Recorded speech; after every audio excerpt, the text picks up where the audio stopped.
Hello guys! Welcome back sa ating YouTube channel, RM Vlogs. For today's video ay maglilinis ako ng kay Chard Cabalbon TV Mini Backyard. So, at this time, ako ang magpapakain ng kanyang mga alaga kasi this time si Chard Cabalbon TV ay nasa kanyang event. Meron pong nag-hire sa kanyang magtari. So, ako ang nagto-turn over ng kanyang trabaho pag ganyang meron siyang pinupuntahang event. So, maaga akong gumising and naglinis muna bago nagpakain ng kanyang mga alaga. So, ayan, nakikita nyo, nagwawalis ako dyan. This time ay around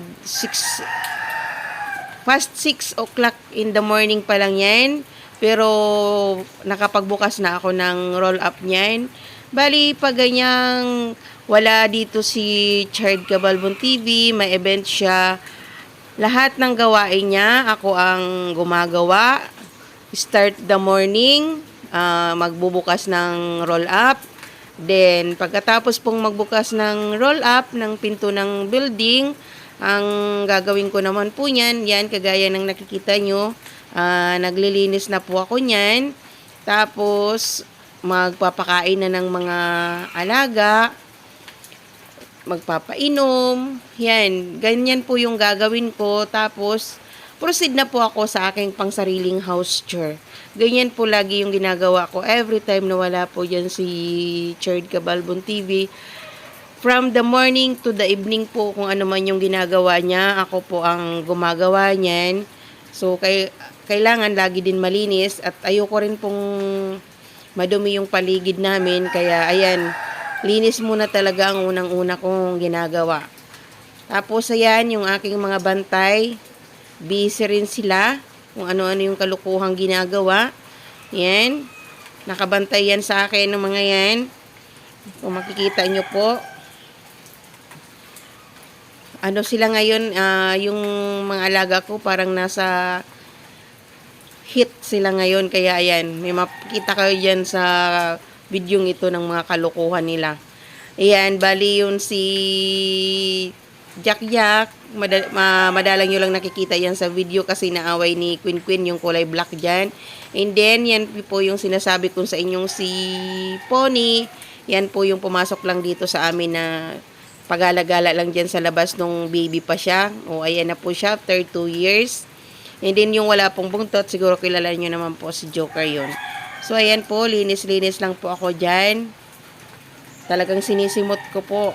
Pabalik-balik po ako dyan na naglilinis niyan.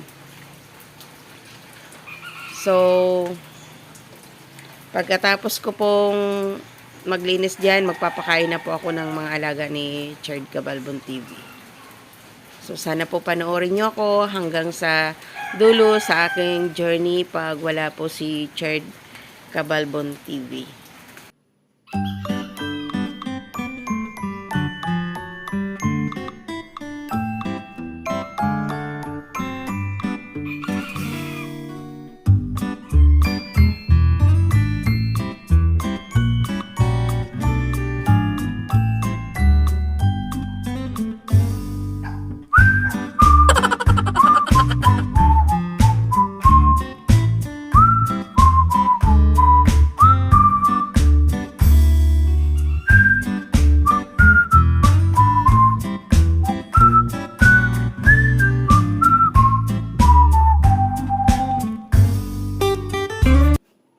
At ito na nga guys, nagbubukas na ako ng pagkainan ng manok ni Chard Cabalbon TV. Magsisimula na akong magpakain yan. Pagpasensya naman yun na yung itsura ko. Talagang ganyan po yung itsura ko pag nasa bahay lang ako. Wala akong pakialam kung ano yung suot ko. Ganyan po talaga, lalo na pag weekend. So, yan, sinimulan ko ng pakainin yung mga babae po muna yung una kong pinakain. Diyan, meron dyan sa kabila na dalawang alaga ni Chard Cabalbon TV, babae at saka lalaki. So, ayan. Nagsisimula na akong maglagay niyan. Para muna po yan sa mga babae. Sabi nga ni Chard Cabalbon TV, dapat daw ang inuna ko yung lalaki kasi mas aggressive yung mga lalaki, baka bigla nila akong habulin o kaya tukain kasi may dala-dala akong pagkain nila. So, luckily naman, hindi naman sila masyadong nagpasaway sa akin that time. Nakisama naman sila. O ayan, tapos na ako. Then, ang next ko na namang kukunin yan, yung pagkain naman ng mga alaga niyang lalaki. So, ayan na.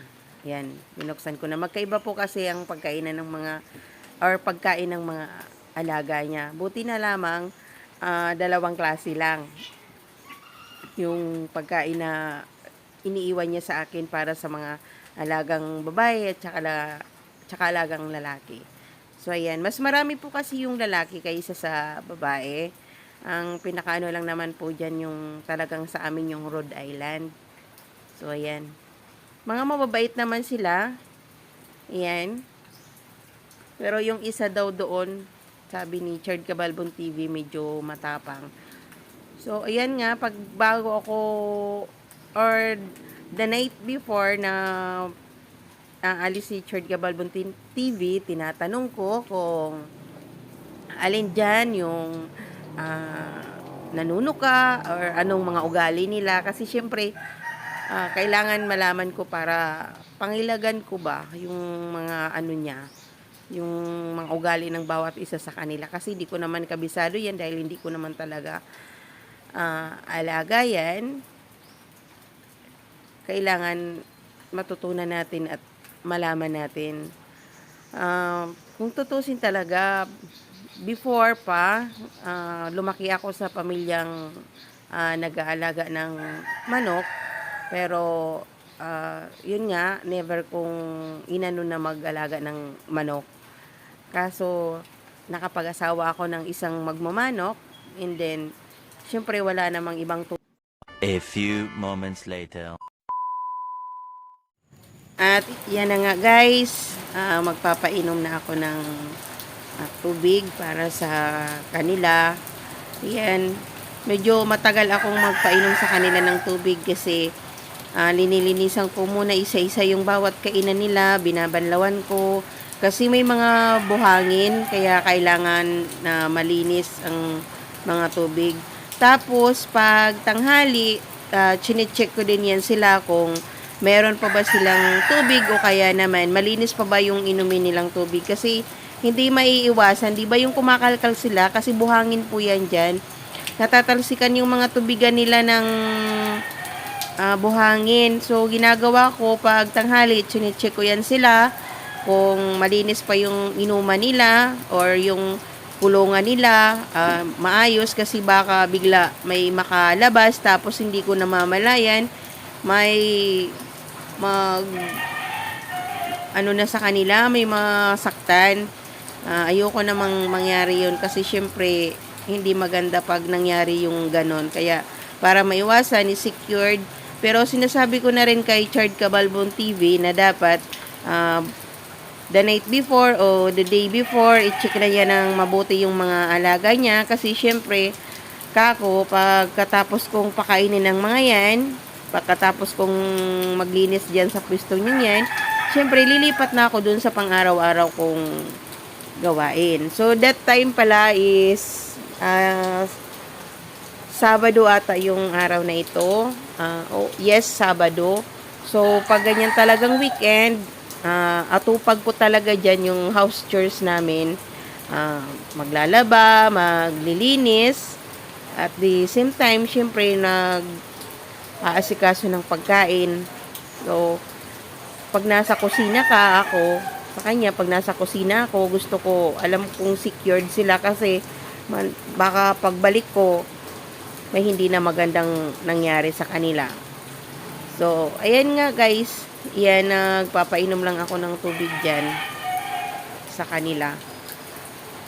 Ayan. Tapos yung mga alaga ko dyan, yan, nakikita nyo yan, ang gugulo nila, diba guys? Pero sila po yung aking stress reliever.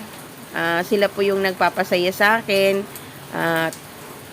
Sila po yung kasama ko, lalo na pag wala po dyan si Chard Cabalbon TV.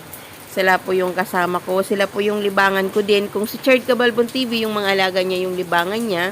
Ako naman po yung mga alaga ko, yung mga libangan ko din. So, paghapon yan, papakainin ko muna yung mga alaga kong yan. Tapos yung alaga na rin ni Chard Cabalbon yung papakainin ko. And then, iba na naman ng mga gawaing bahay. Ganyan po yung aking ginagawa tuwing wala po siya dyan at may event. So, ayan. Kikita nyo, ang bilis kong makaubos ng tubig. Nakakatatlong balik ako pa, ganyan. Sabi nga ni Chard Cabalbon TV, nung nakita yung video na to, sabi niya, ang gastos ko daw sa tubig. Hindi naman kasi para sa akin, mas gusto ko talagang malinis ang ano nila, yung inuman ba nila. Ayan, kaya isa-isa ko talagang nililinis yan, hindi pwedeng hindi ko linisin. Kaya nakatatlong balik ako dyan guys, ng tubig. So, sana panoorin niyo po ito hanggang sa dulo. Sana yung mga wishes namin ni Chard Cabalbon TV someday matupad at sana makauwi na kami sa aming lugar. Yan po talaga yung pinaka namin na makauwi na kami sa lugar namin kasi ang tagal ng panahon po namin nakikipagsapalaran sa buhay ng malayo at nakikipagtrabaho sa iba-ibang lugar. So, sana gusto namin na balang araw yung magkaroon kami ng hanap buhay na hindi na kami kailangan pang makipagtrabaho, makisama sa iba't ibang mga amo. Yung may sarili na po sana kaming hanap buhay. Hindi namin hinangad na magkaroon kami ng sobra-sobrang hinagandamin. Yung meron lang naman kaming makairaos sa aming pang-araw-araw na pamumuhay kasama yung mga mahal namin sa buhay at magkaroon ng lahat ng mga pangangailangan. Yun lang po guys. So, ayan na nga guys. Tapos ang chika-chika natin. So, tapos na ako dyan. Ayan. O, ipapakita ko na sa inyo yung aking ginawa.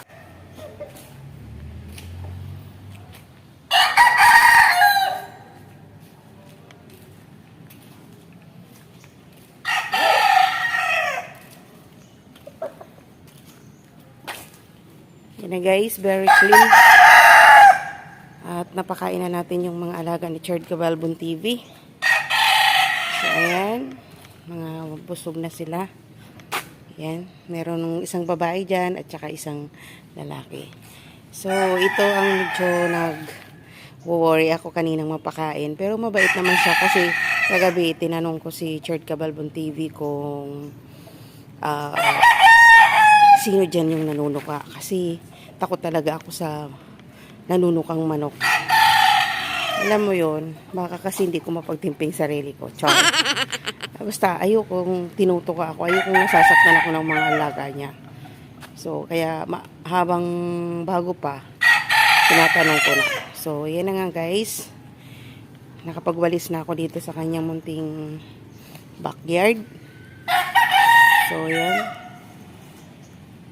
Malinis na yan sila. Mamayang hapon ko na naman yan sila papakain. So, thank you so much guys for watching. Hope to see you on our next vlogs. And thank you so much sa aking 1,220 subscribers. Thank you so much. Walang sawang pasasalamat po sa inyo, sa inyong suporta. So, that's it for today's video. Thank you guys. Bye-bye.